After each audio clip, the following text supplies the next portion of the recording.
Whispers from the charcoal ground. Whispers from the charcoal ground, the surgeon of shadows, a man decided his shadow was evil. It is dark, he said. It drags on the ground. It is made of the dirt I walk on. I must cut it off to be holy. He took a sharp knife and waited for noon. He pinned his shadow to the earth. He began to cut the line where his feet met the dark shape. He sliced through his own heels. He bled into the dirt, but the shadow remained attached to the blood. It is stubborn. He screamed, hacking at his own ankles. It will not leave me. He chopped off his own feet. He fell to the ground, maimed and dying. And as he lay there, his body, now shorter and closer to the earth, cast a shadow that covered his face. Moral: you cannot surgically remove your impurity. The dark side is attached to your feet. If you try to cut it off, you only cripple your ability to walk. The fire that asked for water, a small spark, was born in a pile of dry leaves. It grew into a roaring flame. It felt the incredible heat of its own nature. "I am too hot," cried the fire. "I am burning. This passion is too much. I want peace. I want to be cool and calm like the river." The fire prayed to the rain, "Please save me from this heat. Make me gentle." The rain heard the prayer and fell. Hiss. The fire got its wish. It became cool. It became calm. It became a pile of wet, black ash that could warm nothing and light nothing. Moral: you pray for peace, not realizing that your peace is often just spiritual death. Do not ask the fire to stop burning. Ask to become the heat. The tongue that tasted itself, a tongue lived in a mouth, tasting sweet wine, bitter roots, and salty meat. But it grew curious. "I know the taste of the apple," said the tongue, "but what do I taste like? I am the taster, but I have never tasted myself." The tongue curled backward. It strained. It twisted down the throat, trying to touch its own root. It pushed harder and harder, obsessed with the impossible object. It choked the man. He turned blue and died.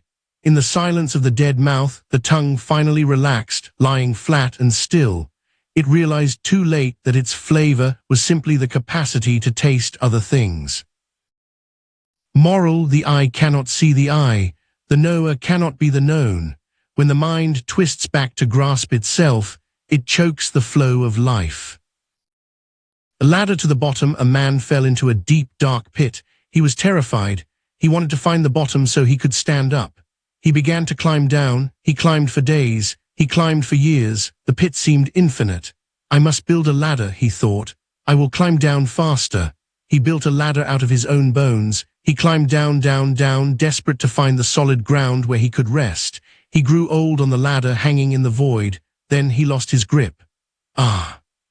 He screamed as he fell. He fell 1 inch and hit the floor. He had been hanging just an inch above the ground for his entire life, frantically climbing downward into a hole that wasn't there. Moral: you are already standing on the ground of being. Your practice is just a ladder you are building to reach the place where your feet are already planted. The ghost who haunted a mirror. A ghost lived in an abandoned palace of mirrors. He was invisible, formless, and free, but he was lonely. He wanted to be someone. He picked up a discarded costume, a mask of a monster. He put it on and looked in the mirror. "Aha," he said. "There I am a monster." He terrified himself. He ran to the next mirror. "It is chasing me," he cried, seeing the monster running with him. He ran from room to room, screaming, hunted by his own reflection. He lived in terror for centuries, hiding from the mirrors, afraid to look, believing the monster was waiting for him. One day he tripped and the mask fell off. He looked in the mirror. He saw nothing, just the empty room. "I am dead," he wailed. "I have vanished." He put the monster mask back on just to feel the comfort of existing, even if it meant being a beast. Moral: we prefer the suffering of a defined ego to the terror of being no thing. XII.